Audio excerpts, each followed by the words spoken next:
dia para quem é do dia, boa tarde para quem é da tarde, boa noite para quem é da noite, bom café para quem é da madrugada, né? Para quem está estudando aí no quarto turno. Hoje a gente segue aqui com a nossa quinta aula do capítulo 1 da disciplina de projeto de impermeabilização. Essa aula é uma espécie ali de parada na matéria de impermeabilização para que a gente possa, e essa aula é necessária para qualquer disciplina da engenharia civil. Nós vamos falar aqui da norma de desempenho, que é a NBR 15575 de 2013, tá? Então a gente faz uma parada, um break aqui na parte de impermeabilização para falar dessa norma. A gente nessa aula, nesse vídeo, vai falar como essa norma pensa, como essa norma trabalha, como essa norma é organizada, como ela é estruturada, tá? Então a partir da estruturação da norma, a gente vai ter um último vídeo do capítulo 5, do capítulo 1, que é o vídeo 6, e esse vídeo vai aplicar a impermeabilização e a estanqueidade na norma 15575, ou seja, o próximo vídeo ele vai analisar dentro de todas as normas, são 6 normas em NBR 15575, dentro delas, aonde que tem a parte de impermeabilização e a parte de estanqueidade. Em quais sistemas, em quais elementos, como é que funciona isso, tá bom? Então hoje, a nossa função aqui é entender como é que funciona, qual é a importância, quais são as vantagens, quais são as desvantagens da NBR 15575, ok? Vamos lá? Vamos direto ao ponto? Lembrando, essa aula é importante para qualquer conteúdo de engenharia civil, não só para impermeabilização, para estruturas, para vedações, para tudo, para qualquer sistema, para instalações hidrossanitárias, combate a incêndio, qualquer tipo de sistema, piso, vedações, cobertura, telhado, essa norma vai ser de extrema importância, tá? Por qual motivo? Vocês vão ver daqui a pouquinho que essa norma traz uma grande diferença em relação às demais normas, ok? Vamos lá, vamos direto ao conteúdo. Então, eu sou o professor Adriano Gomes de Matos, sigo aqui com o capítulo 1, parte 5, e aqui a gente vai falar não só da NBR, mas no primeiro item a gente vai falar do Código de Defesa do Consumidor. Bom, preste bem atenção no qual é a importância aqui dessa aula um pouco mais legislativa a respeito do assunto de impermeabilização. Então, o Código de Defesa do Consumidor é a Lei 8.078 e está em vigor no Brasil desde 2011, tá? Nós vamos ter aqui 3 artigos que são de extrema importância, principalmente para quem trabalha ali com engenharia diagnóstica, quem trabalha com laudos, quem trabalha com assistência técnica para o seu cliente de engenharia, porque hoje você tem ali muitas construtoras entregando algo que não é o que elas prometeram, tá? Então a gente vai entender aqui um pouco mais nesse vídeo e também no próximo vídeo sobre vida útil de projeto, vida útil, prazo de garantia, mas aqui eu quero focar nesse primeiro momento no Código de Defesa do Consumidor. Bom, veja, eu tenho um primeiro artigo, que é o artigo 39, e dentro desse artigo tem um inciso, que é o inciso 8º, que fala o seguinte, ó, é vedado ao fornecedor de produtos e serviços, o que é vedado, o que é que ele não pode fazer? Colocar no mercado de consumo qualquer produto ou serviço em desacordo com as normas expedidas pelos órgãos oficiais competentes ou, se normas específicas não existirem, pela Associação Brasileira de Normas Técnicas, a ABNT, que produz as normas NBR que a gente tanto estuda ao longo do nosso curso de engenharia civil inteiro, tá? Ou outra entidade credenciada pelo Conselho Nacional de Metrologia, Normalização e Qualidade Industrial, CONMETRO, tá? Então, qual é a importância desse artigo e desse inciso dentro da legislação brasileira? É que ele deixa muito claro o seguinte, que mesmo que não exista uma lei tratando sobre determinado aspecto, principalmente se for de um aspecto técnico da engenharia, um produto, sobre a qualidade de um produto, sobre o desempenho, sobre a eficiência de um produto, sobre o consumo de energia de um produto, a existência de uma norma tem poder de lei. Então entenda que norma não é lei, mas tem força de lei. Então as nossas NBRs aqui, de acordo com o Código de Defesa do Consumidor, elas vão ter força de lei, tá? E digo mais, Na inexistência, preste bem atenção, na inexistência nós temos várias outras normas que deixam isso muito claro. Nós temos aí também códigos do direito que deixam isso muito claro. Na inexistência de uma norma brasileira, você pode e deve se utilizar de normas internacionais, tá? De normas estrangeiras. Normalmente, a gente se utiliza mais das normas europeias e também da norma americana, tá? Bom, então esse primeiro artigo aqui, ele deixa claro que você tem que seguir as normas. E muitas vezes, alguém que entrega, um produtor, uma construtora, um fornecedor que entrega um produto em desacordo com as normas, alega no seu processo que não existe uma lei que trate do desempenho, do consumo daquele produto. Mas é errado. Existe sim, essa lei está nas normas brasileiras, e se não tiver nas normas brasileiras, você tem as normas internacionais para, olha bem, anota bem essa palavra, normalizar. Aqui a gente vai falar muito de produto, de serviço normalizado. A gente já falou, lembra daquela manta de PVC, que era uma toalha de mesa azul com rosinhas brancas? Lembra? Pois é, aquilo ali não deixa de ser uma manta de plástico, uma toalha de mesa, é uma manta de PVC, mas aquilo não é um produto normalizado, não segue as especificações para a destinação a qual você utilizou, que é o uso na construção civil como impermeabilizante, tá? Então aquele foi um barato que saiu muito caro para aquele cliente que era a Marinha do Rio de Janeiro, a Aeronáutica do Rio de Janeiro, ok? Então isso serve de exemplo. Bom, ainda no Código de Defesa do Consumidor, a gente tem um outro artigo aqui que é bem interessante, que é o artigo 36, que fala da publicidade. Ele diz o seguinte: o fornecedor, na publicidade de seus produtos e serviços, manterá em seu poder, para informação dos legítimos interessados, os dados fáticos, técnicos e científicos que dão sustentação à mensagem. Tá? Então veja, quando se fala de engenharia civil, se fala de indústria. Quando se fala de construção civil, se fala de indústria. Indústria envolve fornecedor, envolve execução da obra, envolve projeto, envolve tudo isso, né? Então você tem sim que na publicidade da venda daquele seu produto informar todos os dados de fato, os dados técnicos e os dados científicos. Ensaios que mostram desempenho, qualidade do produto, especificação do produto. O teu cliente que é leigo na área, ele tem um direito, e esse direito do teu cliente implica em um dever seu, então é um direito dele, que é um dever seu, é um dever direito, tá?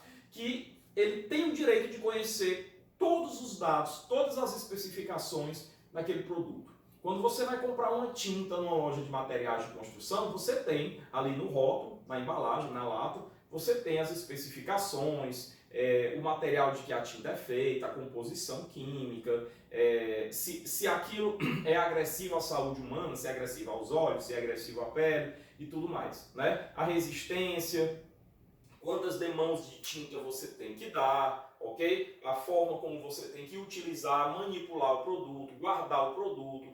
Então todas essas informações têm que ser publicizadas, ok? Então muitas vezes você, na qualidade de assistente técnico, percebe que o seu cliente foi levado ao erro, foi levado ao engano, porque porque os dados fáticos, os dados técnicos e científicos de verdade não estavam lá. Tá? Não estava lá que aquele produto era de inferior qualidade, não estava lá que aquele produto não ia ter o rendimento que você foi levado a pensar que teria. Tá? Então isso daqui também é um artigo que você pode, quando trabalha na questão da engenharia diagnóstica, na perícia judicial, na assistência técnica, você pode aduzir esse artigo em defesa do seu cliente. Bom, um outro artigo interessante, o terceiro, é a propaganda enganosa. Preste atenção como é que isso é aplicado aqui na engenharia civil. Vamos ler o parágrafo primeiro desse artigo. É enganosa qualquer modalidade de informação ou comunicação de caráter publicitário, inteira ou parcialmente falsa. Não precisa ser inteiramente verdadeira, falsa. Basta que tenha uma parcialidade de mentira, de fake news, até mesmo de omissão, tá? Porque aí cai no artigo 36. Ou por qualquer outro modo, mesmo por omissão, capaz de induzir em erro o consumidor a respeito da natureza, característica, qualidade, quantidade, propriedades, origem, preço e quaisquer outros dados sobre produtos e serviços. Bem, meus caros alunos, e também aos colegas aí, estudantes de engenharia, engenheiros de outros estados que assistem a esses vídeos.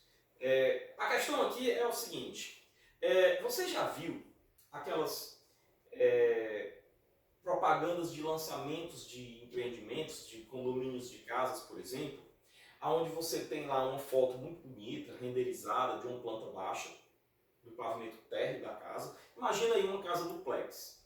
E aí você tem 2 carros na garagem. E na foto que você tem, cabem 2 carros na garagem perfeitamente. Mas quando você vai medir a realidade, você vai perceber que aqueles carros que estão lá naquele desenho, naquela peça gráfica, eles tiveram uma escala reduzida, eles foram diminuídos de tamanho para caber ali. Mas quando você vai colocar os carros na realidade, os carros ocupam um espaço muito maior, e aí ou só cabe um carro, ou então cabem 2 carros, mas você não tem aquele espaço que dizia na imagem. Isso aí é uma propaganda enganosa. Quer ver uma outra propaganda enganosa? Você tem a imagem renderizada da frente do empreendimento, a coisa mais linda do mundo, com esquadrias de alumínio, com vidro verde, temperado, as esquadrias com vidros enormes, com um piso de porcelanato brilhoso, com uma iluminação que você tem localizada, pegando pontos, um projeto de iluminação adequado.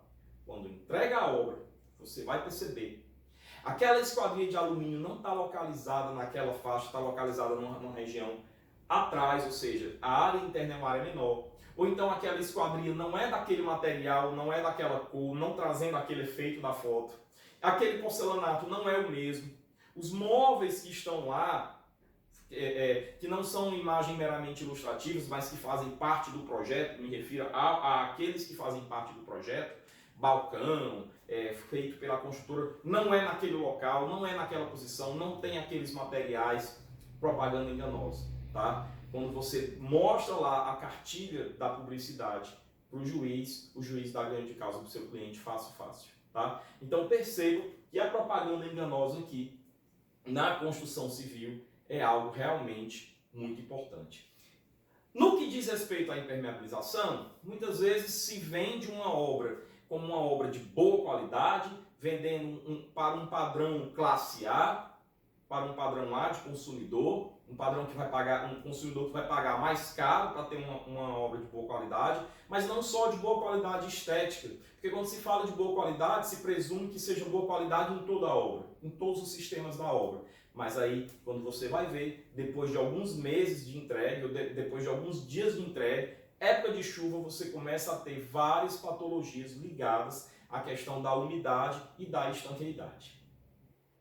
Então, nota-se claramente que essa obra não tinha a qualidade que dizia ter, porque, por exemplo, não tinha impermeabilização. Tá? Parágrafo 3º. Para efeito desse código, a publicidade é enganosa por omissão quando deixar de informar sobre dado essencial ao produto ou serviço. Quando, por exemplo, deixar de informar que não há impermeabilização na obra. Tá? Bom, então falamos aqui sobre alguns aspectos importantes do Código de Defesa do Consumidor que podem ser evocados por você, engenheiro, auxiliando os advogados da parte que você trabalha ali como assistente técnico, se estiver trabalhando nessa linha de trabalho de assistência técnica, perícia extrajudicial e perícia judicial, tá? Ok, pessoal? Passamos para o item 14, que é a norma propriamente dita, a NBR 15575. A gente tem um mundaréu de coisas para falar, então vamos começar imediatamente falando aí da NBR 15575. Bom, primeira coisa que eu faço aqui é um breve histórico. A NBR 15575, eu não vou perder ali muito tempo lendo essa sequência histórica, mas eu vou dizer que ela foi lançada em 2013. E para ela ser lançada em 2013, ela começou a ser trabalhada ali desde 2010. Mas a ideia de trazer normas que mensurem ou que exijam determinados desempenhos dos sistemas prediais não é de 2013, é bem anterior. Lá em 1975 começaram a ter primeiros estudos, começaram a ter Programa Brasileiro de Qualidade e Produtividade do Habitat, PBQP-H, tá? E aí o IPT também começou a fazer pesquisas a respeito do assunto, de avaliar desempenho ou de mensurar ou de estipular desempenhos, níveis de desempenhos para os sistemas, ok? Bom, lá em 2000 houve um convênio com o Ministério da Ciência que começou a produzir um pouco mais de pesquisa, até que quando chega em 2013 a norma é publicada, ok? Uma outra informação que não está aqui é que desde 2019 essa norma já está sendo revisada pela Associação Brasileira de Normas Técnicas e a tendência é que ela seja já lançada agora, 2022. Então nós vamos ter a nova NBR 15575 de 2022. Professor, o que é que você já sabe sobre essa revisão? Eu já sei que essa revisão ela não altera a estrutura da norma, ela não tem alterações bruscas, radicais da norma. A norma vai seguir a mesma linha, vão ter poucas mudanças.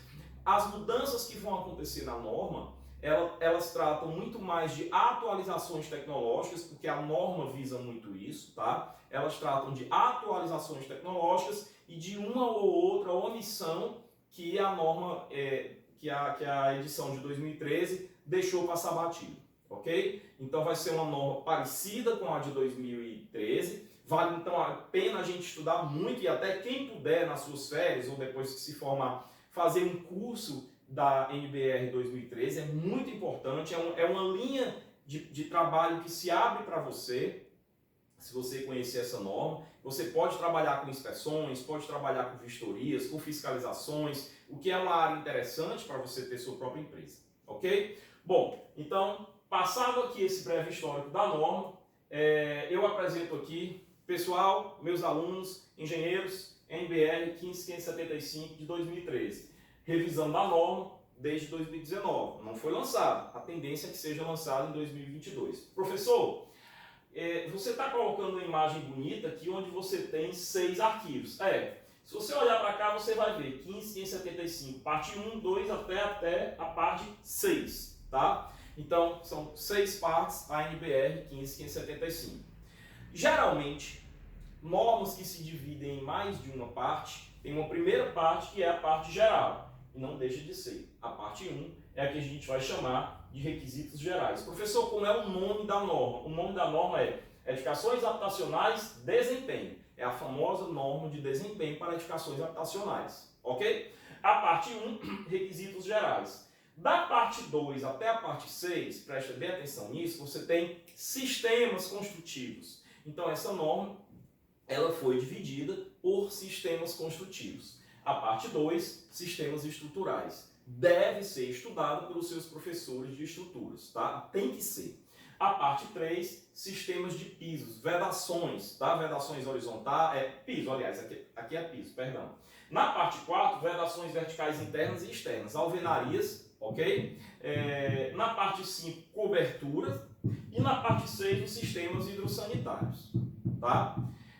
Em quase todas elas, você tem requisitos, nós vamos falar daqui a pouco o que são requisitos, que tratam da impermeabilização e da estanqueidade, tá? Então entenda, a norma ela é dividida por sistemas construtivos, ok? Requisitos gerais da norma, e não requisitos específicos de cada sistema, e da 2 até a 6, os sistemas específicos, ok? Então sistemas de estruturas, pisos, vedações verticais internas e externas, alvenarias, coberturas e os sistemas hidrossanitários. Tá bem? 6 partes. Bem, passando adiante, eu tenho aqui um slide que demonstra mais ou menos do que trata cada uma, tá? Então, por exemplo, se você pegar a parte 2, estrutura, eu coloco aqui, ó, a norma estabelece, eu não vou ler todos, eu vou ler 2, tá certo? A norma estabelece os critérios de estabilidade e resistência do imóvel, inclusive com métodos para medir que tipos de impactos a estrutura podem aguentar sem apresentar falhas ou rachaduras, tá? Óbvio que isso aqui é uma descrição muito sucinta da coisa. Deixa eu pegar uma outra aqui, como por exemplo, a norma de vedações, paredes, tá? Olha aqui, vedações, paredes externas e internas devem garantir preste atenção nisso aqui, ó, estanqueidade, proteção acústica contra sons externos, conforto térmico. Aqui nós estamos falando de estanqueidade, de desempenho acústico, de desempenho térmico, tem também o desempenho lumínico, tá? A norma apresenta níveis internos de variação de temperatura obrigatórios de acordo com cada região climática brasileira. A gente vai, daqui a pouco, entender um pouco melhor o que é que ele quer dizer aqui, quando a gente for entender a diferença entre a norma de desempenho e as demais normas. A grosso modo, eu já vou antecipar, vou dar um pequeno spoiler dos próximos slides, dizendo que as demais normas são aquelas que a gente vai chamar de normas prescritivas. As normas prescritivas, elas tratam sobre produtos ou sobre sistemas. Então, elas são para o construtor, elas são para o fornecedor. A norma de desempenho, não. A norma de desempenho, ela também trata do uso e manutenção e ela trata do desempenho que cada sistema tem que ter. Então, você vai ter um aspecto qualitativo e para você avaliar esse aspecto qualitativo, você vai ter um aspecto qualitativo. Então, essa norma de desempenho, você vai perceber, ela não amarra a uma determinada forma de construir.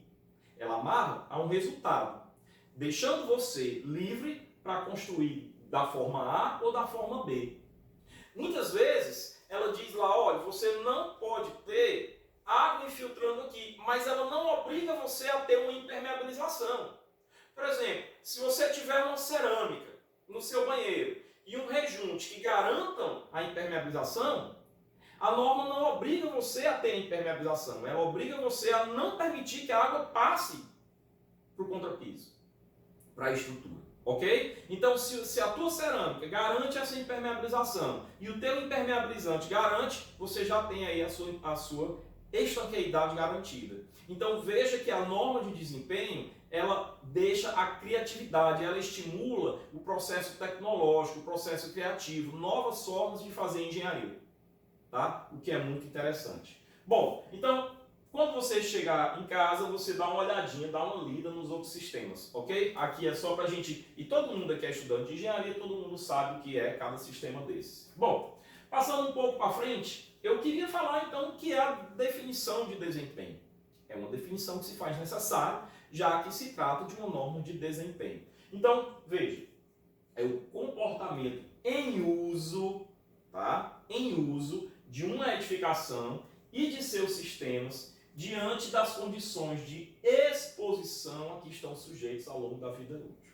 Tá? É lógico, pessoal, que uma edificação exposta a sol durante a maior parte do ano, como aqui no Nordeste, ela vai ter problemas ligados à dilatação térmica muito maiores do que uma edificação que não está exposta a temperaturas tão elevadas.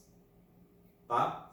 É lógico que uma edificação que está exposta a muita chuva, a uma frequência muito grande de chuvas, ela vai ter problemas diferentes, ela vai apresentar manifestações patológicas diferentes, portanto ela requer um tratamento diferente de edificações que estão expostas à chuva com menor frequência.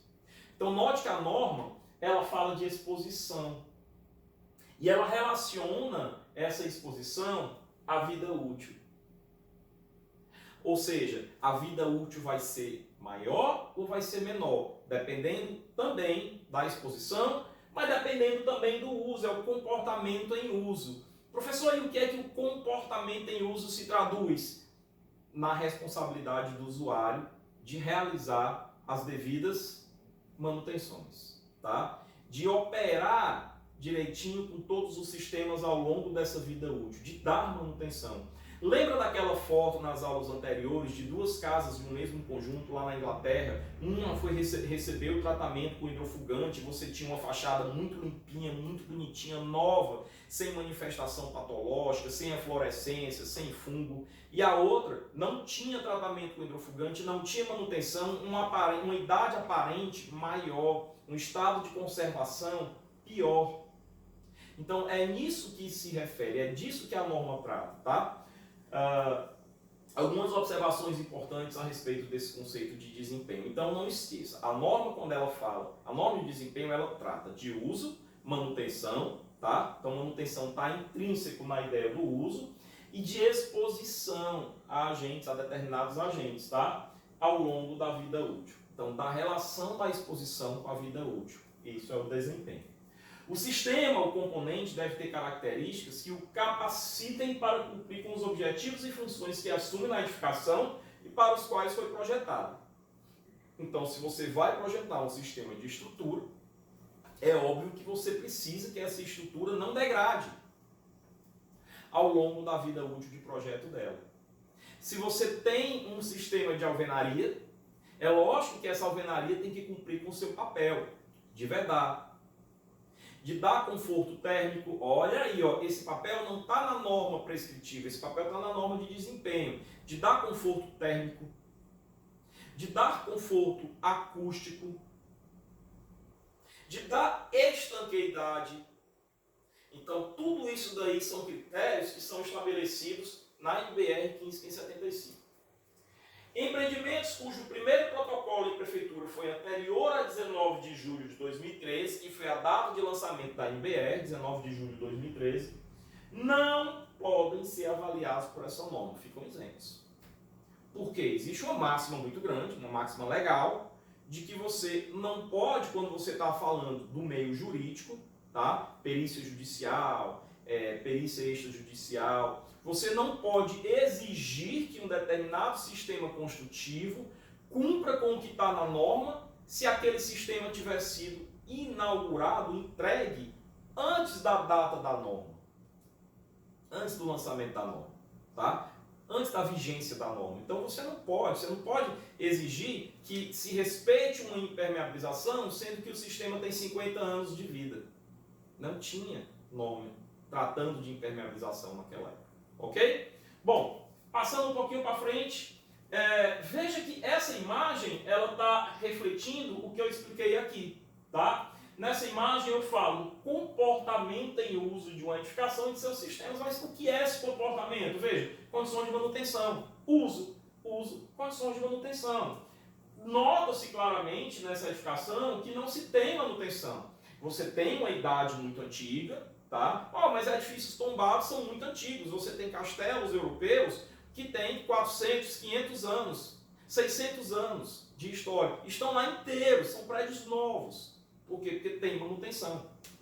Tá? Então, note que um prédio desse que tem 60, 70 anos, ok, é muito velho, já foi embora a vida útil do projeto, mas se ele tem manutenção, se ele tem retrofit, ou se ele tem reparo, recuperação de estrutura, ele pode ser tão novo quanto um prédio que foi construído agora.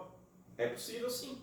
Tá? Agora, tem que ter esse gasto, né? Então, condições de manutenção. Os projetistas, fornecedores e construtora deverão informar ao usuário as ações de manutenção requeridas. Veja que nós vamos passar um slide já, que vai dizer das responsabilidades de cada ator envolvido nesse processo. Esse aqui é uma delas, tá? Projetistas, fornecedores e construtor, ou seja, todos os atores envolvidos até a entrega do empreendimento, eles têm que informar para você que você não é engenheiro, você não é um profissional da área, quais são as ações de manutenção que você vai ter que fazer. Então eles têm que te entregar um manual de uso e operação.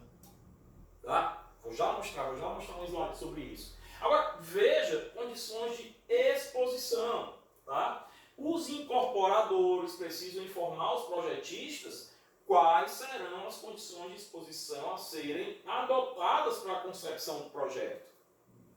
É um edifício numa região quente, é um edifício numa região chuvosa, ele está exposto a muito trânsito, muito gás carbônico, e isso vai gerar carbonatação. Se vai gerar carbonatação, eu preciso proteger as minhas fachadas para carbonatação. Olha que interessante, pessoal. No nosso país, no hemisfério sul, se você tem um edifício, obviamente, com 4 fachadas, fachada norte, sul, leste, oeste, qual dessas fachadas é a que recebe mais sol? A norte. No hemisfério sul, sim. Lógico que aqui na região nordeste, como a gente está mais próximo da linha do Equador, a diferença entre norte e sul é quase nenhuma. Dependendo do lugar, você tem 6 meses com mais sol a norte, 6 meses com mais sol a sul. Mas entenda que essa localização tem que ser estudada e vai diferenciar o projeto. Porque um projeto num edifício aqui em Natal, aqui em Fortaleza, aqui em Mossoró, é diferente do projeto de um edifício com relação ao nível de desempenho em São Paulo. Porque São Paulo está entranhado no hemisfério sul. Essas cidades do Nordeste que eu citei estão muito próximas da linha do Equador. Então você tem ali 6 meses de sol a norte, 6 meses de sol a sul. Agora, quem é que recebe mais sol, leste ou oeste? Aí você diz, professor, é igual, porque 6 horas por dia o sol está aqui a leste, no nascente, 6 horas por dia o sol está ali a oeste, que é atrás da câmera. Tá? Bom, mas veja, aí eu entro na seguinte questão. Será que o sol da manhã, ele tem a mesma agressividade do sol da tarde? Me digam vocês lá no nosso encontro virtual, mas desde já eu vou trazer essa resposta. O sol da manhã, principalmente nas primeiras horas, ele é um sol que ainda vem acompanhado de uma temperatura baixa. A temperatura que os materiais adquiriram ao longo da noite.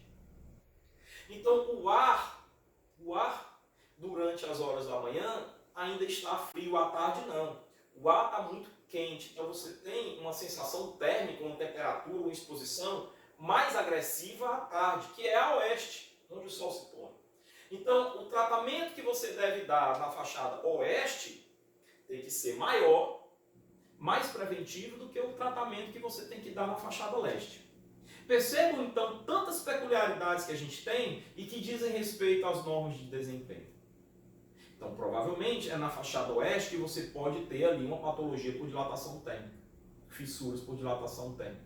Provavelmente é lá onde você vai precisar fazer ali juntas de dilatação em maior quantidade.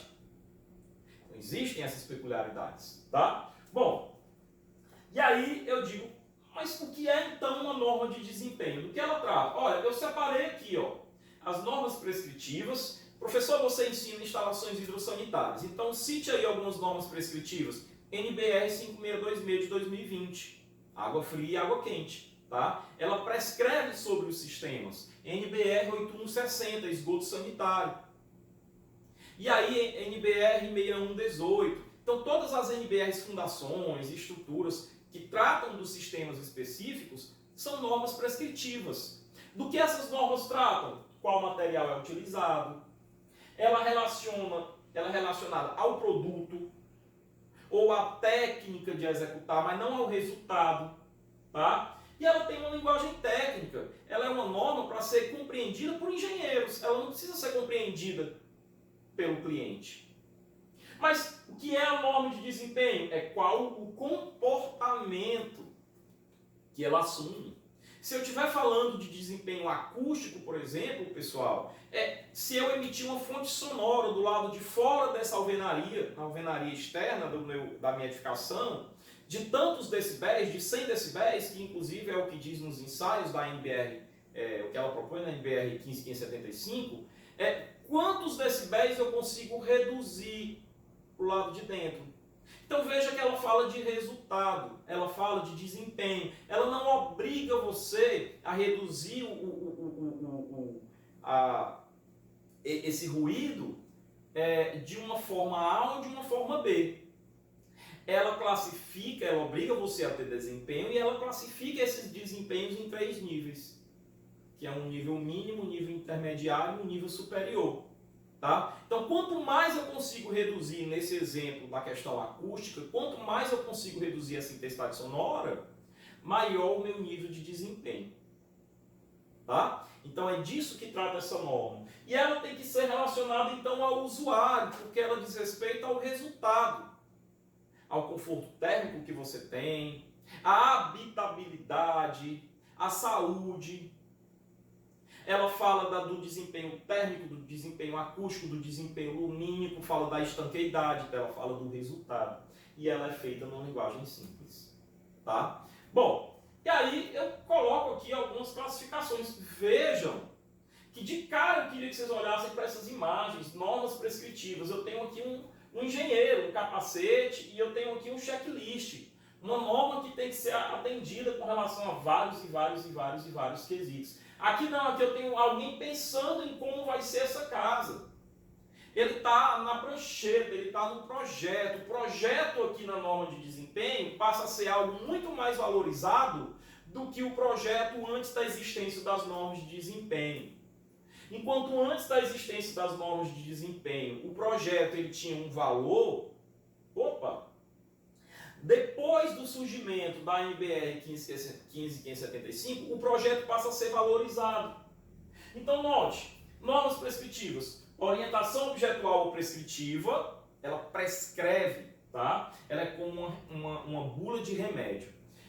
Estabelecendo requisitos com base no uso consagrado de produtos ou procedimentos, buscando atender anote essa palavra, requisitos dos usuários de forma indireta.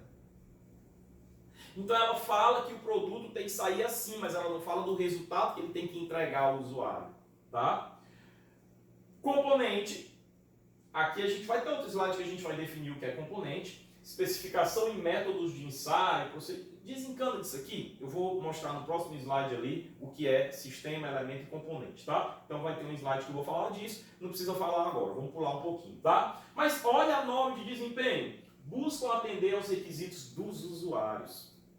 O que é que o usuário quer? Então a empresa que realmente quer trabalhar com qualidade, ela tem que ter um bom saque, serviço de atendimento ao consumidor. Ela tem que ouvir o usuário, ela tem que fazer pesquisa pós-entrega, pós-obra, ela tem que acompanhar. Detalhe, ela fica amarrada, comprometida à obra que ela entregou durante 50 anos. Se a obra tiver estrutura, que é lógico que tem. Então ela fica comprometida, ela assume responsabilidade durante 50 anos. Se você está amarrado a alguém que você se amarrou há 50 anos atrás, você tem que ter esse comprometimento com esse alguém. E esse alguém é a obra, tá? Então, busca atender os requisitos dos usuários, referindo-se aos sistemas construtivos que compõem as edificações habitacionais, independentemente dos seus materiais constituintes. Ela não obriga você a fazer com tijolo cerâmico ou com tijolo batido, com concreto armado ou com alvenaria estrutural, mas ela obriga que você, qualquer que seja o seu método construtivo, que você tenha um determinado desempenho, tá?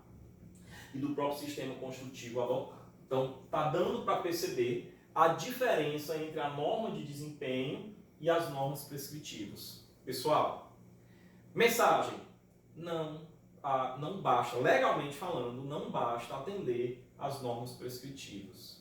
O engenheiro do século XXI, o engenheiro de 2013 para cá, vocês que estão se formando, tem que atender às normas prescritivas e tem que atender às normas de desempenho.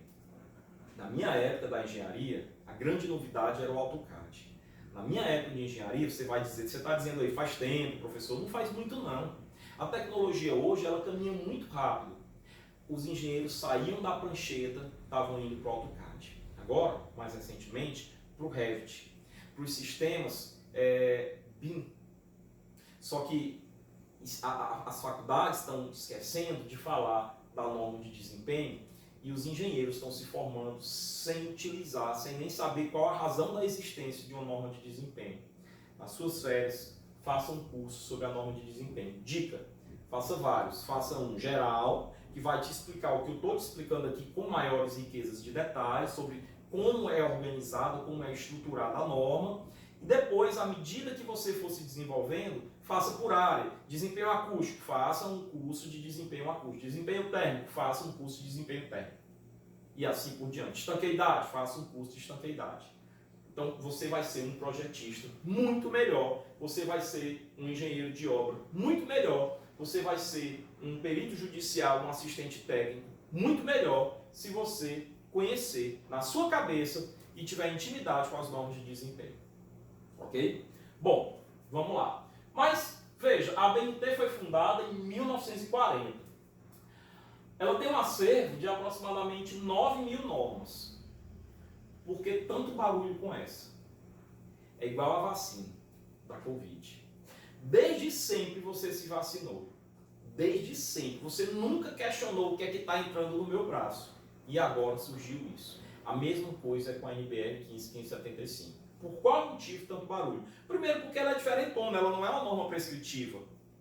Então ela traz um pensamento, um raciocínio diferente, que a gente não estava, como profissional, acostumado a trabalhar com esse raciocínio. A gente não estava acostumado a compor a música, a gente estava acostumado a interpretar a música, ou seja, vinha um projeto feito, a gente só fazia, eu sou engenheiro de obra, eu vou executar. Eu sou um projetista, eu tenho aqui a NBR 5626 de água fria e água quente, eu vou fazer o que está nessa norma. Mas não, eu simplesmente fazer o que está nessa norma não garante desempenho. Então eu tenho que fazer o que está nessa norma e tenho que fazer aquilo que diz respeito às instalações que está na norma de desempenho. Então é por isso que tem tanto barulho sobre essa norma. Então veja, olha que interessante. Aqui, pessoal, eu tenho um lançamento de um empreendimento, tá? Aí eu aumento isso daqui, isso aqui é uma dúvida de um cliente, é uma dúvida de um usuário. Ele perguntou quais os níveis de decibéis que teremos no projeto. Ele está preocupado com barulho, porque aqui a negada vai fazer, a galera, né? A turma, no Ceará a gente fala negada, galera, turma, moçada, tá? Então a turma vai fazer aqui churrasco, vai ter festa, vai ter paredão. Então quem vai comprar um imóvel desse empreendimento está preocupado com isso. Se isso aqui for um imóvel de praia, tipo beach park, praia da pipa, ou alguma coisa assim, você vai ficar preocupado. Então olha a pergunta, quais os níveis de decibéis que teremos nesse projeto? Ela está preocupado com o ruído. Ele está querendo saber se a construtora se preocupou. Você que estagia, na construtora que você estagia, há essa preocupação? Fala a verdade. Há essa preocupação? Eles vão projetar as vedações pensando no ruído? Responda no nosso encontro virtual. Você que não é meu aluno, coloque qualquer coisa aí e responda no YouTube, tá? Quais os níveis de decibéis padronizados? Quais os tipos de materiais que serão utilizados nas paredes e pisos dos apartamentos? Ele está preocupado com o conforto acústico, tá? E isso é um cliente. Então, olha, tem que escutar o cliente. Olha o que é que o cliente já está pensando no século XXI, tá? Olha esse outro slide, atendimento a todas as normas prescritivas. O projeto é lindo, é perfeito. Você diz, olha, nota 10. Mas aí, não garante o atendimento das necessidades do usuário. Pessoal, posso contar uma história para vocês? Essa história é verdadeira, aconteceu na UFC, na Universidade Federal do Ceará. O aluno, o professor passou, era um curso de computação, o professor passou um programa para eles executarem, né, para eles desenvolverem. O aluno desenvolveu um programa, entregou para o professor e no final das contas o programa não rodou. Bom, superficialmente falando, como eu falei, se você fosse o professor, que nota você daria para esse programa que o aluno desenvolveu? Eu vou esticar a pergunta, eu vou esticar a corda perguntando o seguinte: se você fosse um cliente que contratou esse engenheiro de computação para fazer um programa, quanto você pagaria por um programa que não roda? De 0 a 100, você pagaria 50, 90, 0? Cada um sabe sua resposta. Bom, aprofundando um pouco mais na história, foi percebido pelo professor que o programa não rodou, porque o aluno, ao invés de colocar um ponto, colocou uma vírgula numa determinada linha da programação. E quem programa sabe que ponto e vírgula são coisas totalmente diferentes em programação de softwares, né? E aí o programa não rodou. O professor disse, e o aluno disse, professor, então me dê um 5. Porque afinal de contas eu só errei uma vírgula. Uma vírgula. O professor respondeu a isso com uma pergunta para o aluno. O programa rodou? Quanto você pagaria por esse programa? A mesma coisa é o que está acontecendo aqui. Você tem ali todos os atendimentos às normas prescritivas, foi feito na mais moderna engenharia. Eu não vou dizer moderna, vou retirar essa expressão. Foi feito de acordo com as melhores normas de engenharia, as mais evoluídas, mas não atende o que o cliente quer.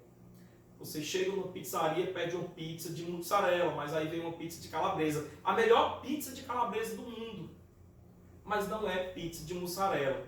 É o que o cliente quer? Não, ainda que seja a melhor pizza de calabresa do mundo. Ele pediu uma pizza de mussarela.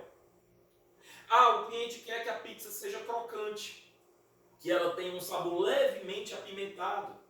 Mas a pizza é deliciosa, mas não é crocante nem tem um sabor levemente apimentado. Ele quer que a pizza venha numa temperatura que não queime a língua dele, que não queime a boca dele. Então isso daí, pessoal, são, dentro dessa analogia, exigências dos usuários e que a norma de desempenho trata disso. E aí, olha aqui, ó, metrô, piso da estação já precisa ser trocado. Porcelanato atual vai ser trocado por outro com ranhuras. A companhia não informou ainda quem arcará com os custos. Eu lhe pergunto, piso de porcelanato atende os projetos? Atende. Esteticamente é bonito? É. Ah, ele impermeabilizou por baixo. Tá estanque? Tá. Todo o piso tá com acabamento de porcelanato? Tá. Só que as pessoas escorregam. E aí você não atendeu ao requisito de segurança durante o uso. As pessoas escorregam. Uma rampa que não tem guarda-corpo, uma rampa com piso escorregadio, uma área de piscina com piso escorregadio. Nada disso atende à necessidade do usuário. É disso que trata essa norma. Tá? Eu estou dando vários exemplos ao longo dessa aula. Então, vejam, vai ter que trocar o piso. Aí fica o problema jurídico. Quem vai pagar por isso? O projetista? O fabricante? O fabricante do porcelanato? Não. Foi pedido a ele um porcelanato. Ele vendeu o porcelanato, não foi dito para quê. Ele deve até ter dito as especificações daquele porcelanato. Mas quem projetou tinha que ter percebido que aquele porcelanato iria provocar acidentes. Eu também sou engenheiro de segurança do trabalho, pessoal. Então a norma de desempenho, ela também trata muito disso. Tá? Bom, outra... aí vamos, beleza, já mostrei aí duas observações a respeito da norma de desempenho, já deu para entender a norma. Escopo da norma. O escopo é o que é que ela estuda, do que é que ela trata. Tá? Essa parte da BNT, em BR 15575, estabelece os requisitos e critérios. Requisitos e critérios de desempenho que aplicam-se às edificações habitacionais como um todo integrado, bem como serem avaliados de forma isolados para um ou mais sistemas específicos. Pessoal, requisitos e critérios. Eu vou aqui mais na frente falar sobre esses requisitos e critérios. Requisitos e critérios. Já a gente chega lá, tá? Então deixa eu voltar aqui para a gente continuar nesse slide. Onde que essa norma não se aplica? Eu já falei que juridicamente eu não posso exigir que um sistema, que uma edificação atenda a uma norma que na época que a edificação foi entregue, essa norma não existia. Ou ainda que ela não tenha sido revisada da forma como ela é hoje. Eu tenho que sempre ir buscar no tempo e no espaço a norma da época. Então a edificação tem que exigir a norma da época.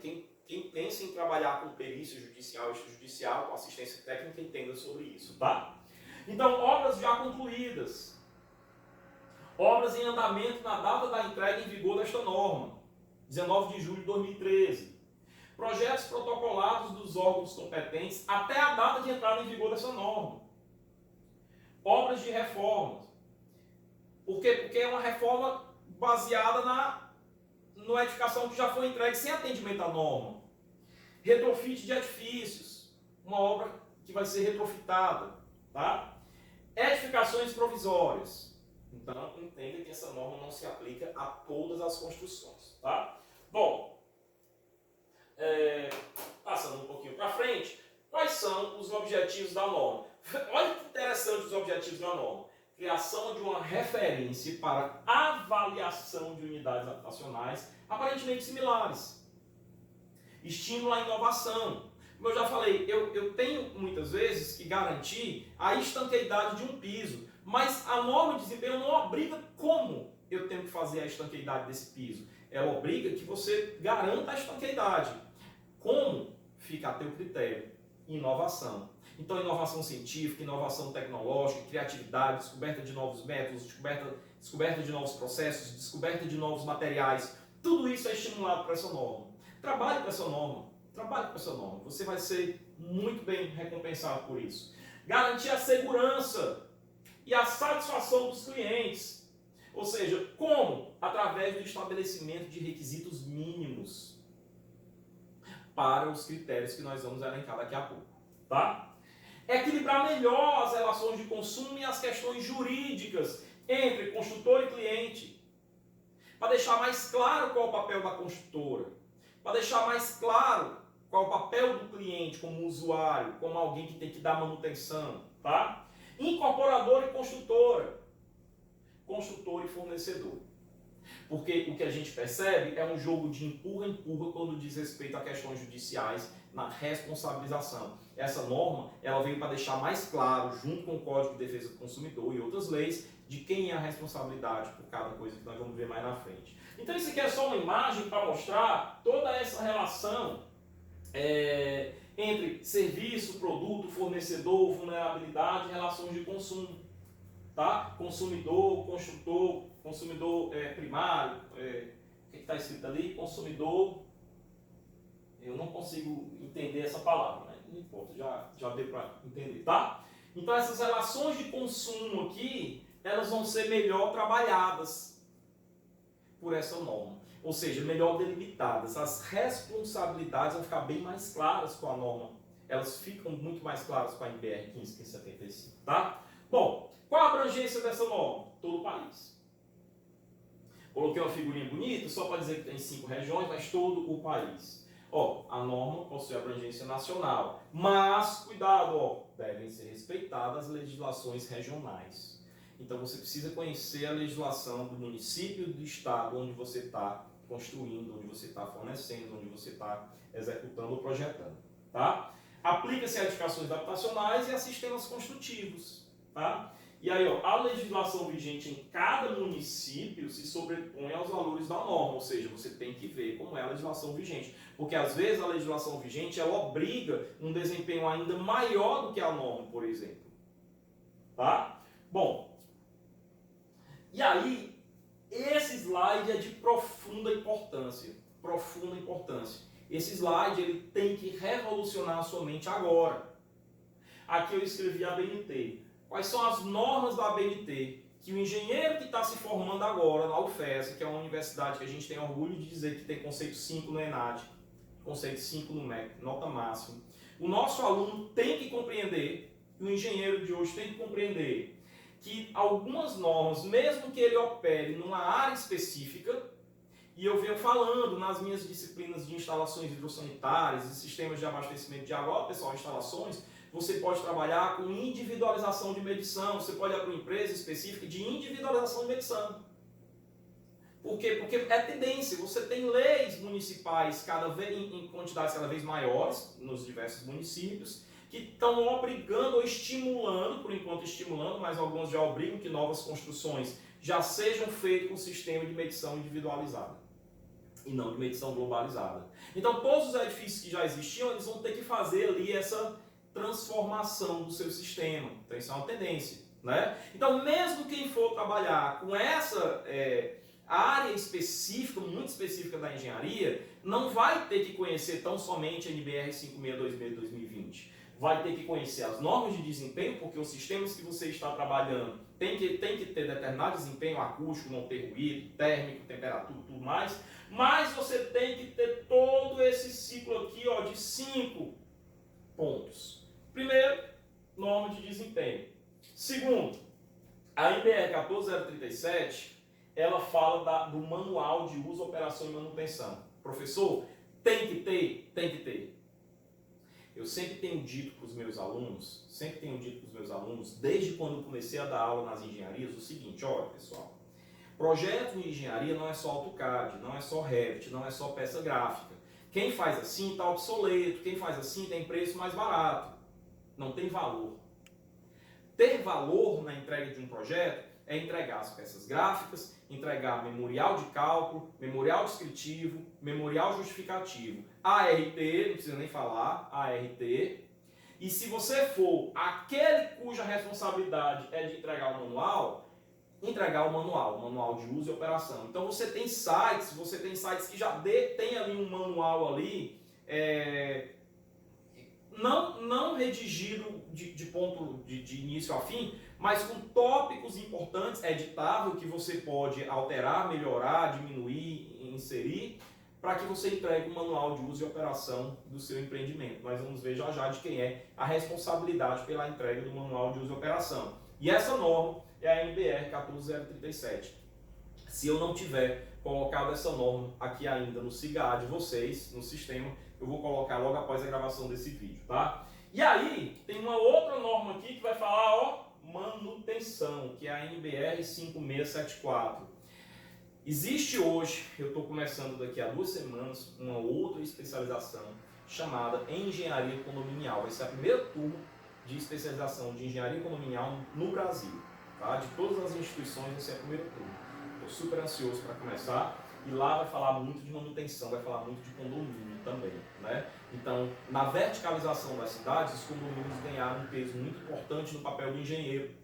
Então, é uma área que você também pode se especializar, gestão da manutenção, tá? E aí, você tem aqui, ó, gestão das reformas, NBR 16280, tá? E a lei, no caso do Ceará, de inspeção predial, tá? Mas aí você tem, no caso de Fortaleza, você tem, cada município você tem ali uma lei, se você tiver Mossoró, Natal, São Paulo, Rio, você tem uma lei para inspeção predial. E a inspeção predial é quem vai ali avaliar, é uma inspeção basicamente sensorial, né? Basicamente visual, tátil, sem uso de maiores equipamentos, onde você vai inspecionar cada sistema, vai fazer ali uma metodologia para identificar o que é que tem mais urgência, o que é que tem mais gravidade de ser observado. Vai solicitar outros exames. Então essa inspeção predial, comparando ali com a medicina, é como uma primeira consulta, onde o médico vai avaliar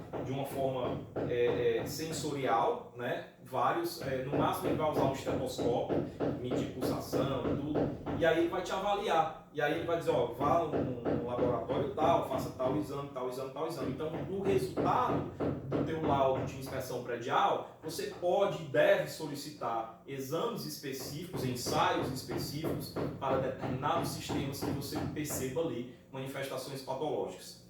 Lembro a vocês que ainda tem uma obra aqui vizinho, esse barulho que vocês escutam é dessa obra, tá? Bom, ok? Então você precisa realmente dispor desse ciclo aqui e compreender mesmo, parar para estudar tudo isso daqui. Próximo semestre nós vamos ter uma disciplina optativa chamada Engenharia Diagnóstica, eu vou ministrar essa disciplina e lá a gente vai falar melhor desse ciclo aqui, tá? Bom, e aí, já na norma eu falo, e eu tinha prometido alguns slides atrás, de alguns termos e definições que são muito importantes aqui para conhecer. O que é, tão falado, o componente, o elemento e o sistema, tá? De cara já, ó, tijolo, parede de alvenaria, sistema de vedações, sistema de paredes. Percebeu a diferença? Componente, unidade integrante de determinado sistema, com forma definida e destinada a atender funções específicas. Por exemplo, um bloco de alvenaria, uma telha, uma folha de porta, tá? Isso é um elemento. Isso é um componente. Elemento, parte de um sistema com função específica, geralmente é composto por um conjunto de componentes. Parede de alvenaria. Sistema, maior parte funcional do edifício, conjunto de elementos e componentes destinados a atender uma macroinstalação, função que o define, por exemplo, fundação, sistema de fundações, tá? Estrutura, pisos, vedações. Esses sistemas são aqueles que eu tenho na NBR. Da NBR 2, que é o sistema de estrutura, até a NBR 15575, parte 2, que é o sistema de estruturas, até a 15575, parte 6, que é o sistema de instalações hidrossanitárias. Ok? Então ficou clara a diferença entre componente, elemento e sistema? Vamos para frente. Bom, e aí finalmente eu começo a falar da estrutura da norma. Bom, veja aqui que eu já falei lá atrás, que eu tenho uma edificação e que eu tenho as exigências dos usuários, uso. Tá lá atrás, lembra? Tinha uso, até coloquei 2 slides onde tinha um edifício sem manutenção, né? E coloquei ali a exposição no edifício pegando sol, falei das fachadas norte, sul, leste, oeste, Então, uma edificação, ela tem, de um lado, as exigências de uso e as condições de exposição. Essas duas são conjuntamente consideradas para que você tenha toda a estruturação da norma aqui embaixo. Então, como eu ainda estou aqui no uso, o que são as exigências dos usuários? Necessidades humanas em relação ao comportamento do edifício, necessidades do fluxo e operação de processos, se a rampa é segura, se uma criança pode cair pelo guarda-corpo estar projetado inadequadamente numa escada, se pode escorregar por causa do piso mal colocado, se tem uma diferença de nível considerável que pode levar uma pessoa à queda, se tem estanqueidade, se provoca infiltração, se provoca fungo, bolor, se tem uma estrutura que está fissurando, que está correndo o risco de vir a colapso. Então essas são as necessidades dos usuários. Tá? As condições de exposição, conjunto de ações a que a edificação está exposta, externas e decorrentes da ocupação e uso e operação.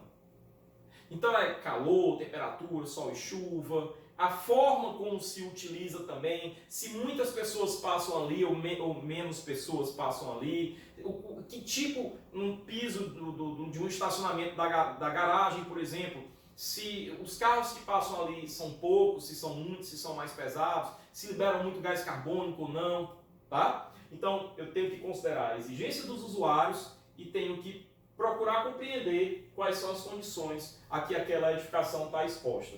Para até então, a partir daí, dentro daqueles 5 sistemas, desde os sistemas de estrutura, passando pelo sistema de piso, vedação, vedação vertical,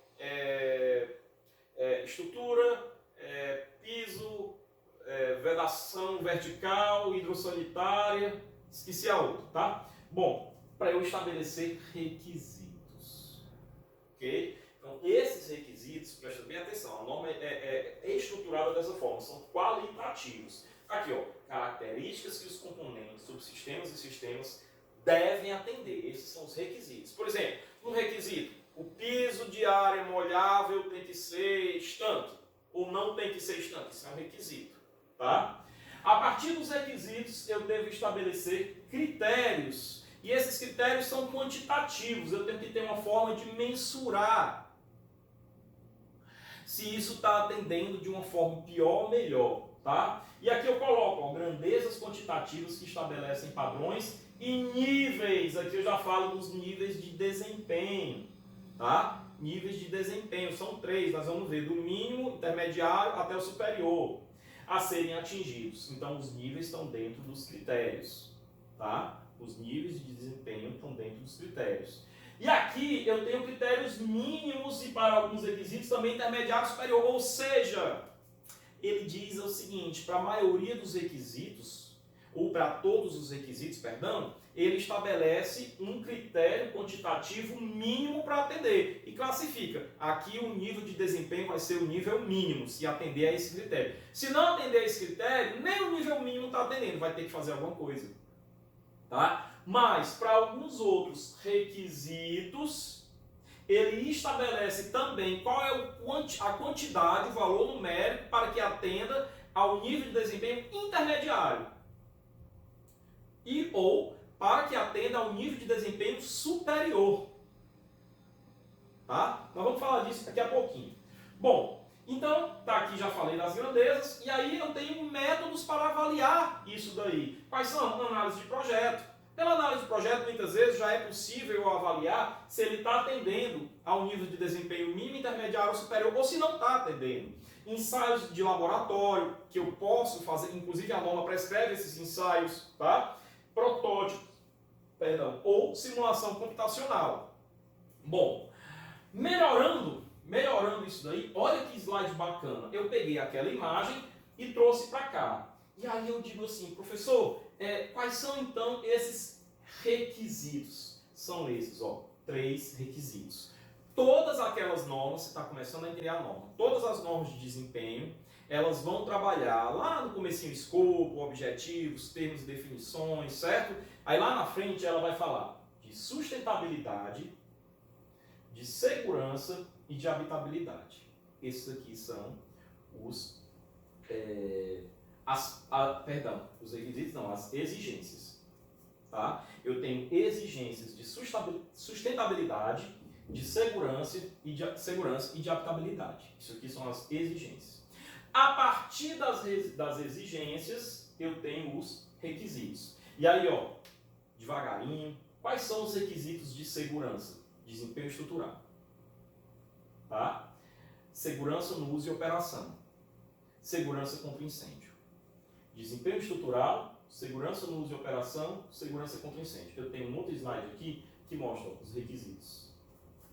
Tá? Mas, voltando aqui. Aí eu tenho habitabilidade. Habitabilidade, ó, 3, 7 requisitos. Tá? Estanqueidade, nosso objeto aqui nessa aula. Desempenho térmico, não é nosso objeto. Desempenho acústico, lumínico. Saúde, higiene e qualidade do ar. Aqui também entra a questão da impermeabilização, porque se eu tiver um ambiente que tem fungo, que tem umidade, eu não tenho saúde, e o fungo e a umidade é ligado a problemas de falta de impermeabilização, de estanqueidade. Funcionalidade e acessibilidade, conforto tátil e antropogênico. Tá? Esses aqui são os requisitos de habitabilidade. Exigências de sustentabilidade, adequação ao meio ambiente, adequação ambiental, manutenibilidade e durabilidade. Ok? Então, esse slide explica direitinho quais são as exigências que os usuários têm. Os usuários têm exigências de segurança, de habitabilidade e sustentabilidade. Qual é a norma de instalação hidrossanitária que fala ali de estanqueidade especificamente? Não, ela diz, ó, o projeto tem que ser feito dessa forma, usando tal equação, tais materiais e tal, mas ela não diz, ó, o desempenho tem que ser esse. E isso é assunto para a NBR 15575. Bom, então, exigências, requisitos, tá? Divididos aqui por área, ok? E aí, eu tenho uma outra figura, só para deixar claro, que aqueles requisitos que estão lá, estão aqui. Segurança estrutural, vamos ver? Vamos só comparar aqui, ó. Segurança contra incêndio, uso e operação, desempenho estrutural. Então, segurança estrutural, contra incêndio, uso e operação. São as três da exigência segurança. E assim por diante você vai tendo as outras exigências, tá? Desempenho acústico, que está aqui. Desempenho térmico, que está aqui o símbolo. Desempenho lumínico, que está aqui. Estanqueidade. Tá? E aí você tem saúde, higiene e qualidade do ar, acessibilidade, ou seja, aqueles requisitos que eu havia mostrado nesse slide aqui, tá? Os requisitos para as três exigências, ok? Bom, mas veja que eu tenho aqui uma espécie de matriz onde eu tenho colunas e tenho linhas, e nas linhas eu tenho as partes da norma, e elas se cruzam. Ou seja, eu tenho esses requisitos, então, por exemplo, se eu pegar aqui o requisito de estanqueidade, esse requisito ele vai estar presente aqui em todas elas. Ó. Na verdade, depois eu vou dar uma melhorada, porque o único sistema aqui onde os requisitos não estão muito colocados ali é o sistema estrutural. Mas requisitos gerais, pisos, vedações verticais, interna e externa, cobertura nossa, né? Cobertura e hidrossanitários, eu vou ter que atender a vários requisitos de estanqueidade. Então você está começando a entender como trabalha, como funciona a norma. Tá? Bom, e aqui, esse daqui é o pulo do gato. O pulo do gato é o seguinte, qual é a estrutura para um determinado requisito? Veja, eu tenho um requisito que é qualitativo, abaixo, num item. Então, você vai ter lá, geralmente, estanqueidade é o item 10 de qualquer uma daquelas normas, tá? O item 10 de qualquer uma dessas normas é o item estanqueidade. Então, você vai ter 10, estanqueidade, 10.1, generalidades. Geralmente, você vai ter generalidades no 10.1. Aí, 10.2, requisito A. Aí tem 10.2.1, que seria critérios. 10.2.1.1, método de avaliação, e assim por diante. Ok? Aí depois você vai ter o requisito 10.3, que é o requisito B. Aí 10.3.1, e assim por diante. Então, vamos pegar um exemplo? Requisito. O ambiente não deve ter barulho externo que incomode o usuário. Esse requisito aqui é um requisito acústico, não é item 10. Isso aqui é um exemplo, e que não é um exemplo de estanqueidade. É um exemplo de desempenho acústico. Tá? Então é um requisito que está lá, eu não me lembro se o acústico é 13, 14 ou 15. É um desses itens em qualquer uma das normas. Tá? Então o ambiente não deve ter barulho externo que incomode, é um requisito qualitativo.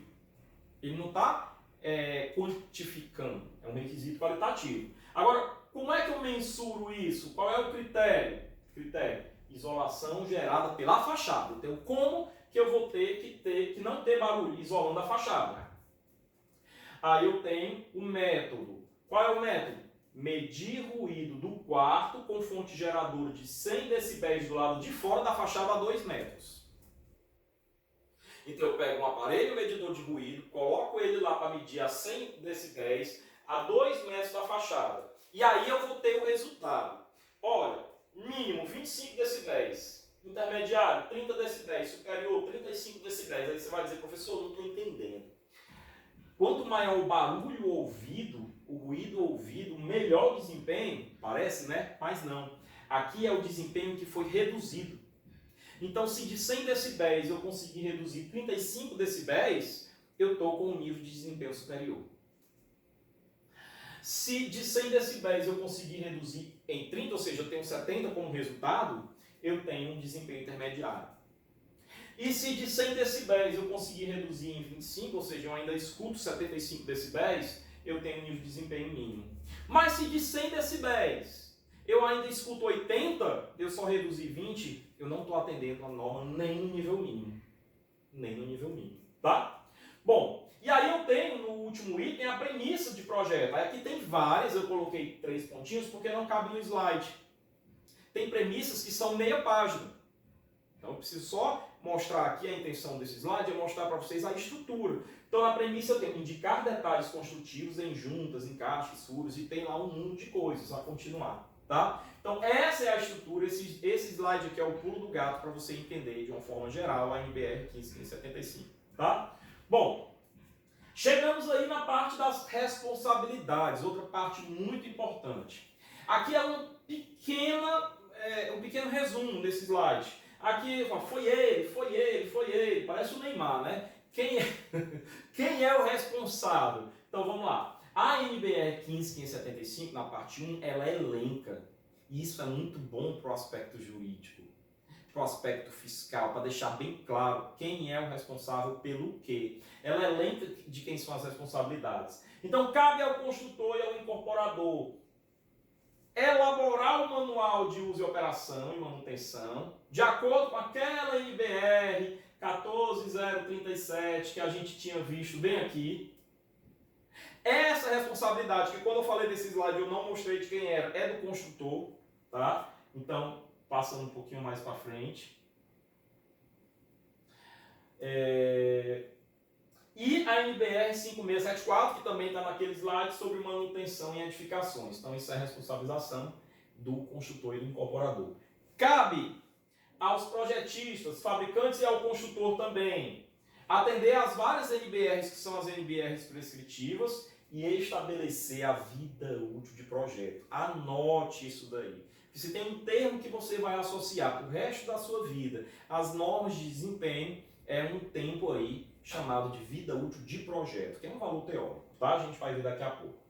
E ao usuário realizar a manutenção de acordo com a NBR 5674. Pessoal, eu não posso estudar a NBR 15575 sem conhecer essas outras normas, sem estudar essas outras normas e entender a relação entre elas. Portanto, eu não posso construir, eu não posso projetar se eu não tiver em dia com essas normas, tá? Bom, aqui eu coloco um slide um pouco mais abrangente, colocando aqui, ó, incorporador. Eu vou ler por amostragem, tá? Identificar riscos, passivos ambientais e determinar o nível de desempenho. O nível de desempenho está aqui, ó.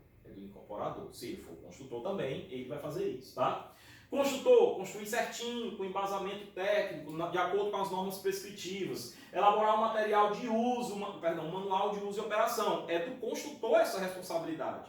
Ele que está executando, ele que vai pegar aqueles vários projetos e transformar numa edificação. Então cabe a ele elaborar o manual de uso dessa edificação e também o plano de manutenção.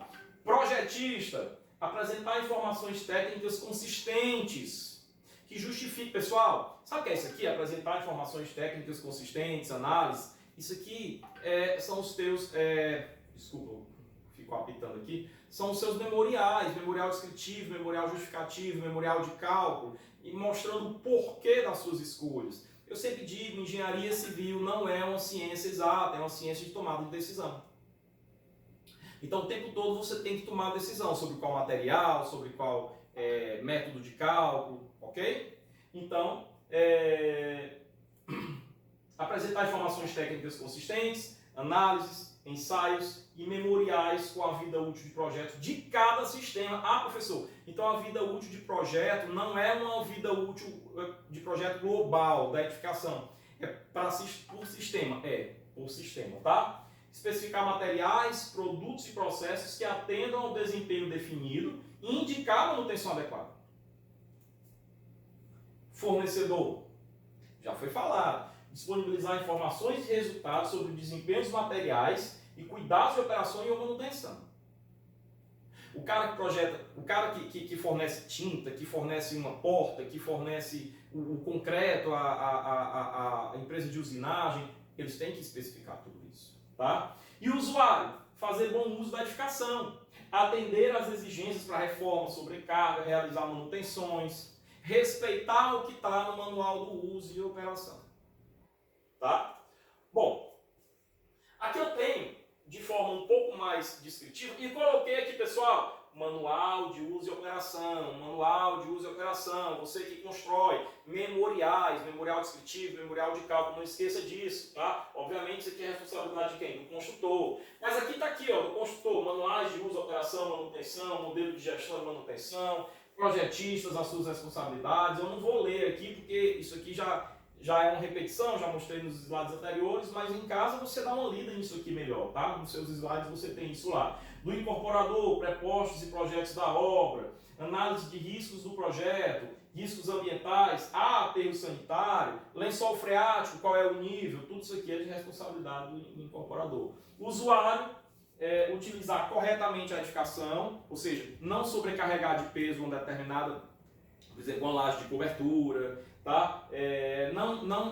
Você tem uma edificação em alvenaria estrutural, não sair cortando parede aí, desrespeitando o manual e assim por diante, ok? Então aqui, essa norma ela estabelece claramente de quem são todas as responsabilidades. Bem, uma foto no manual de uso e operação, tirei da internet essa foto, faça isso com a sua marca, entregue isso para o seu cliente, tá? Bom, e aí, olha que interessante, as exigências com relação à qualidade do projeto, elas mudaram com a NBR 15575 desde 2013 para cá. Se você olhar um projeto no Brasil, ele custa em média 3% do custo total da obra. Nos Estados Unidos ele custa 6%, é o dobro, é 100% mais caro. É o dobro, por quê? Olha o nível de detalhamento desse e olha o nível de detalhamento desse. Se você respeita a norma, se você estudou a norma a de desempenho e vai cumprir com isso, você vai gastar mais tempo no projeto, você não vai entrar naquela onda de um projeto me entregue em 15 dias. Não é assim que se faz. Para ficar bem feito, com qualidade, embasado, com um profissional de qualidade que você quer ser, cobre mais caro, peça mais tempo, entregue uma coisa com muito mais qualidade. Então olha a diferença. É essa a nossa meta, não é essa. Tá? Bom, e aí eu tenho os níveis de desempenho que eu já até falei, ó, nível mínimo. O nível mínimo, pessoal, é atendimento obrigatório para todos os requisitos. Todos os requisitos têm que ter obrigatoriedade de atender no mínimo, desculpa a redundância, ao nível mínimo de desempenho. Agora, eu tenho também um nível intermediário e um nível superior. Olha só que vantagem interessante, ó. Quando esses níveis são atendidos, eles devem ser divulgados pelo marketing da empresa. Olha, o diferencial do meu produto é que eu entrego um produto mais caro, mas com nível máximo, nível superior de desempenho. Mostre para o seu cliente que ele não vai gastar como outro cliente de outra empresa vai gastar com manutenção em pouco tempo. Tá? Então, os edifícios com desempenho diferenciado, esse vai ser o teu marketing. Isso vale também para o projetista. O projetista, quando entrega um projeto com vida útil elevada, atendida, com um nível de desempenho superior, intermediário, ele pode se dar o luxo de dizer, o meu projeto é caro, mas é bom. Porque a ideia não é preço, é valor. O seu projeto tem um valor. e não um preço. Tá? Bom, e aqui eu tenho aqui as 3 exigências, né? Segurança, habitabilidade, sustentabilidade, tudo. Tudo isso aqui, ó, todos os requisitos que tem aqui vão estar dentro de um desses níveis, tá? Bem, bom, mas como estamos frente a esse cenário, o que é que surge? Olha esse, ó, isolamento em ramagem de esgoto. A NBR 8160 não obriga que você faça esse isolamento. Aqui os ramagens de esgoto, ó, tem um isolamento, que eles estão envolvidos por um material. Isso aqui é conforto acústico. Conforto acústico. A NBR 860 não obriga, mas olha o que é que já estão fazendo para atender a norma de desempenho. Então a norma de desempenho fala de resultado, ela não fala de prescrição. Contrapiso acústico. Isolamento acústico no contrapiso. Caderno de diretrizes, caderno de detalhe de permeabilização, que é o que nós estamos estudando nessa disciplina. Tá? Selo de qualidade de consumo de eficiência energética. Essa é a diferença de você atender às normas de desempenho. Brilha seus olhos. Você que está brilhando seus olhos que você está assistindo isso aqui agora. Né? E aí, como estamos à frente? Ó, tabela para seleção de acabamentos. Ele coloca uma tabela, paredes e fachadas, várias áreas, piso, cozinha, porcelanato, área, massa, tudo. Cálculo de resistência de mãos francesas, ensaios de aderência, escalonamento, UFCK, tudo isso aqui passa a ser feito se você quer ter um nível de desempenho superior, se você quer atender a NBR. Tá? Avaliação de desempenho. Eu tenho aqui, pessoal, equipamentos que vão avaliar o desempenho. Lá, naquela estrutura que a gente viu, a gente tem os níveis de desempenho, a gente tem as avaliações, tem as premissas também, né? Então, observe o seguinte, ó, uma simulação computacional no estande de vendas já sendo divulgada na venda, dizendo o seguinte, ó, isolamento acústico em contrapiso, sem contrapiso dessa empresa, que é a Tecnisa, de onde eu peguei alguns slides, tá? Eu quero agradecer o pessoal da Tecnisa, com isolamento acústico. E aqui sem o isolamento acústico. Tá? Então isso é um diferencial. Quem mora em edifício sabe, você está aqui, você escuta qualquer coisinha, uma bolinha de ping-pong que bate no piso do andar de baixo, você escuta lá em cima. Né? O isolamento acústico melhora isso. Tá? Bom, e aí eu tenho esse gráfico aqui, é um gráfico da norma. É um gráfico que relaciona o desempenho de um determinado sistema construtivo, de uma forma geral, com a vida útil dele, com o tempo. Então, sem manutenção, o desempenho é o seguinte, entrega da obra, ele começa com desempenho lá em cima, para qualquer requisito. Só que, à medida que o tempo vai passando, que vai havendo desgaste, deterioração, ataques e tudo, você vai tendo esse desempenho se reduzindo, até chegar num desempenhozinho mínimo ali. Tá? O que é que ocorre? Isso é a vida útil sem manutenção. Se eu não der nenhuma manutenção, eu tenho ali uma perda natural de desempenho com o tempo. Quando eu dou a minha primeira manutenção, que é a responsabilidade do usuário, aquele prédio de 70 anos que eu mostrei lá atrás, o desempenho dele sobe, tá? Não pode voltar no tempo, mas o desempenho sobe e essa curva passa a ser uma curva paralela. Mas veja que para ele chegar, para essa linha chegar aqui vai demorar mais, ó. Ou seja, eu aumentei o quê? A vida útil da minha edificação. E quantos mais desempenhos eu for dando, mais eu aumento a vida útil da minha edificação. Então aqui eu tenho a vida útil da minha edificação com manutenção, que é responsabilidade do usuário, mas a gente acha que não. A gente acha, e esse é o grande problema jurídico, que o usuário sempre acha que a culpa sempre é da construtora, embora muitas vezes ela tenha, tá? Mas o usuário passa a ter de forma muito clara a responsabilidade dele, tá? Bom, e aí eu quero fazer aqui um paralelo entre o que é prazo de garantia e vida útil, porque se confunde muito juridicamente. Então, nesse primeiro slide eu falo de garantia. Veja, para a gente não confundir mais prazo de garantia com vida útil. Prazo de garantia legal, período de tempo previsto em lei, não é em norma, que o comprador dispõe para reclamar dos vícios, dos defeitos, logicamente dos defeitos que não estão ocultos, dos defeitos aparentes, aqueles que surgem dentro do prazo, né? Verificados na compra de produtos duráveis. É o prazo que você tem para reclamar. O que é o prazo de garantia contratual, que seria aquela garantia estendida, que às vezes você... Essa TV eu comprei dessa forma, a garantia dela era 2 anos, eu estendi para 4, inclusive ela está dando defeito agora, que o Wi-Fi dela está intermitente, a placa está precisando ser limpada, tem que abrir, a garantia cobre. O prazo de garantia contratual seria a garantia estendida.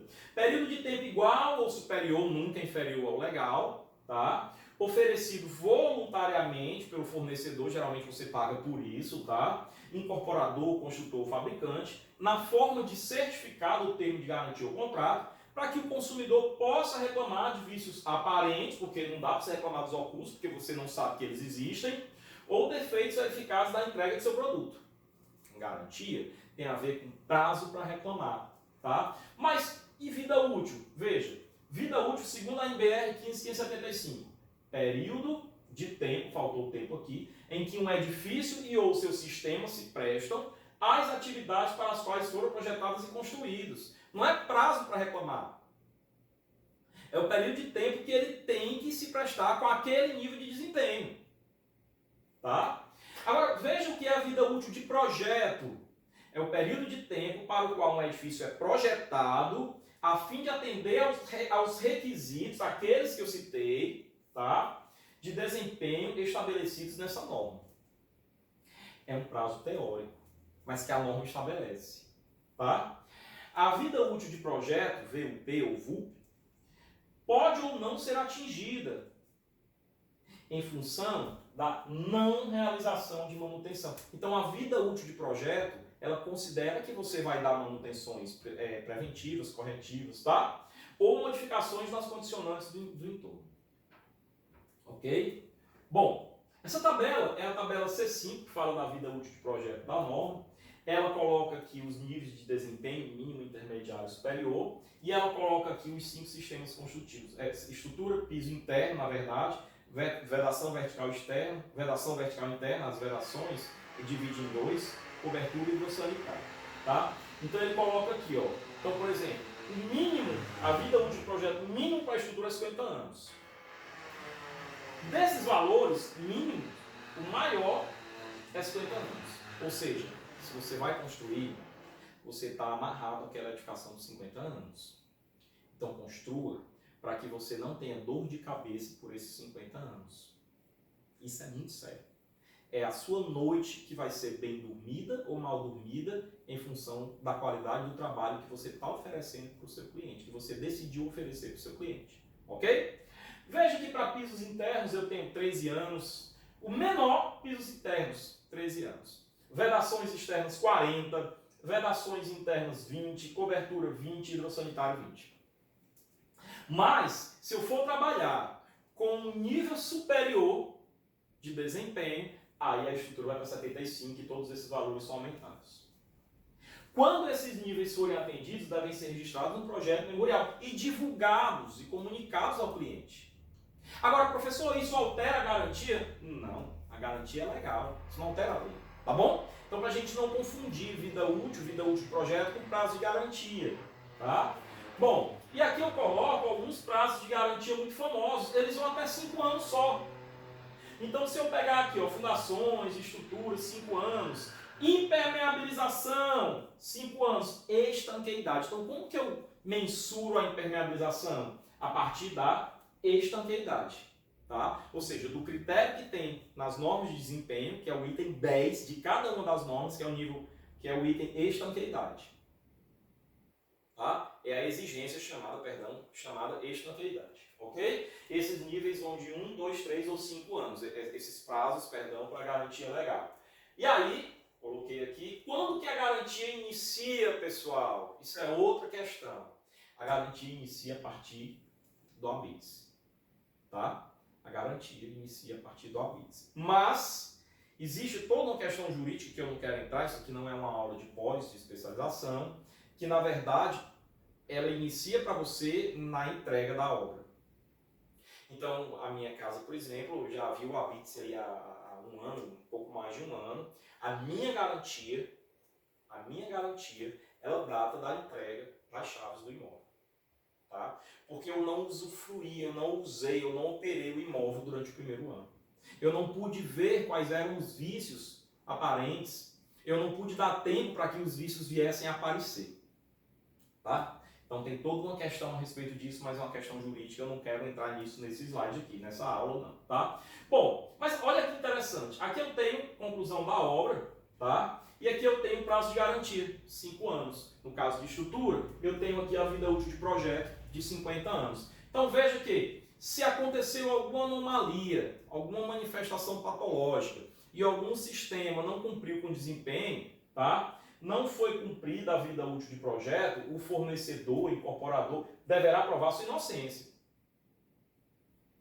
Então, antes da garantia, você, como cliente, basta reclamar que ele vai ter que reparar. Em resumo, é isso. Agora, passou o prazo de garantia, isso não isenta a responsabilidade dele. A diferença é que há uma inversão no ônus da prova, porque passou o prazo de garantia, ele ainda está amarrado a você. O construtor ainda está amarrado a você na qualidade de cliente, tá? E aí só que a questão é o seguinte, presume-se atendida a vida útil de projeto, na verdade a garantia, só que o cliente deverá provar a culpa do fornecedor. Então a partir daqui tem que haver uma inversão do ônus da prova, tá? Ou seja, o fornecedor ainda poderá ter que arcar com a responsabilidade, mas você vai ter que provar que a responsabilidade foi dele e não da sua falta de uso, de manutenção inadequada. E a partir dos 50 anos ele não tem mais, está livre, ele não tem mais responsabilidade, ele ganhou a alforria dele.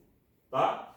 Bom, passando um pouquinho para frente, eu tenho esse ciclozinho aqui, imagina 5 anos aqui de obra, prospecção, né, projeto, obra, tudo isso durou 5 anos.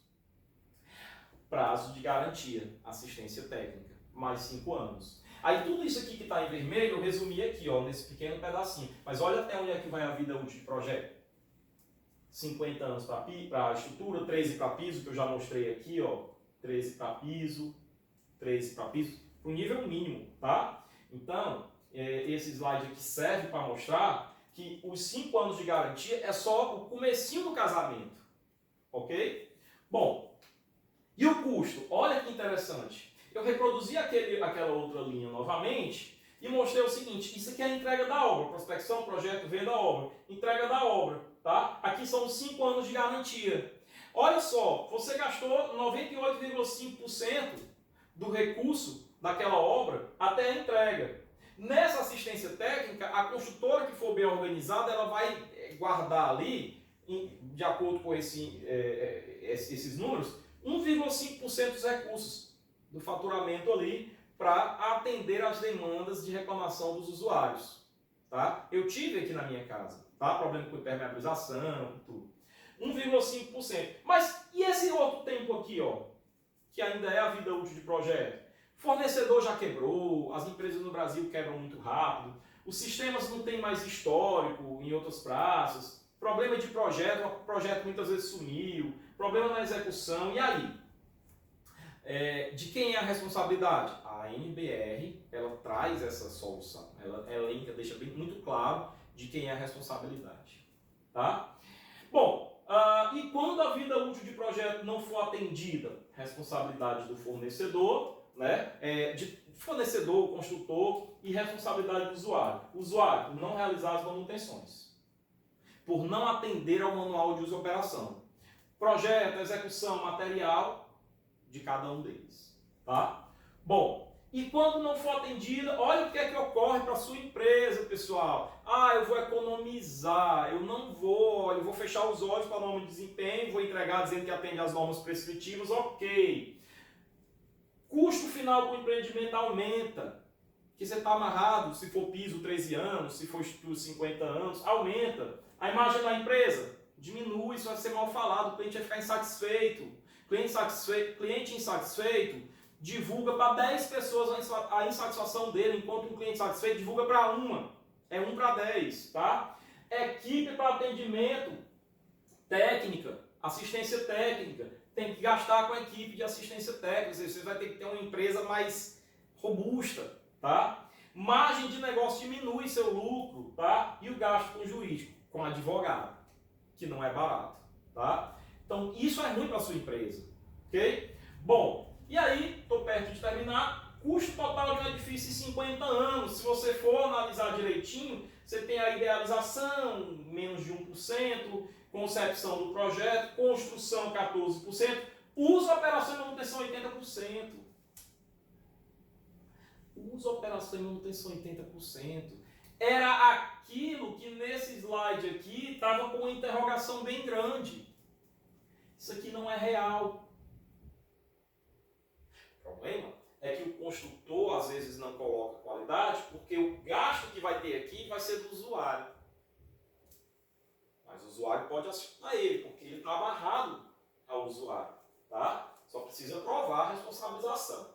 Bom, e a possibilidade de interferências no custo total de um edifício em 50 anos. Idealização 100%, ou seja, aqui, a hora de mudar é aqui. Mas quando você está no uso, já não dá muito para interferir. Se está dando problema, vai continuar dando problema se o problema for grave. Se for um problema endógeno, muitas vezes. Tá? Então é mais difícil você alterar. Não dá para alterar. Você vai gastar com manutenção. Tá? Bem, quais são os impactos da norma nos negócios? Há uma resistência dos projetistas porque os projetos ficam mais caros, pessoal. Mas isso é bom. Venda valor, não venda preço. Venda qualidade. Tá? Uma maior responsabilidade da incorporadora, porque o horizonte de negócios agora vai ter 50 anos, porque toda obra tem estrutura. Então agora ela vai ter que se preocupar em atender melhor. No festival de peritos, então surge um novo mercado, que é o mercado de perícia judicial e extrajudicial, o mercado de laudos, empresas que trabalham com vistorias, com inspeções, com laudos, com auditorias, com consultorias. Tá? Então há um festival de peritos, um aumento no número de questionamentos jurídicos, um aumento na demanda judicial. Então abre-se uma nova faixa de mercado para o engenheiro civil, que é a perícia. O aumento de indenizações por dificuldade de comprovar a isenção de culpa.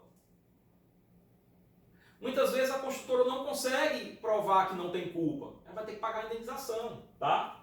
Maior custo de obra e de gestão para confirmar o atendimento aos requisitos de projeto. A obra vai sair mais cara. Num país que está com a economia ruim, construir com qualidade fica mais difícil. Prazos de garantia maiores. Custos de assistência técnica maiores. Competição desleal com empresas pequenas. Porque essas empresas pequenas têm visão de curto prazo e não atendem a esses requisitos. Se você quer atender, sua obra vai sair mais caro. Então, é aquela história, você está fazendo um projeto por R$5.000, um projeto de instalações de uma casa, vem um recém-formado que não está qualificado, ele está habilitado, mas não está qualificado, não se especializou, ele não estagiou, não trabalhou naquilo e faz um projeto desse a R$1.000. Então, isso é uma concorrência desleal. Né? Bom, e aí a gente encerra com isso esse estudo da NBR 15575. Eu penso que até agora essa foi uma aula magnífica, porque a gente conheceu de forma mais íntima como funciona essa NBR. No último vídeo do capítulo 1, a gente vai pegar essa NBR já conhecendo a estrutura dela e a gente vai estudar especificamente os requisitos de cada uma daquelas partes da NBR que falam de estanqueidade e impermeabilização, tá ok? Então eu desejo a vocês aí bom estudo, um forte abraço, Savabon.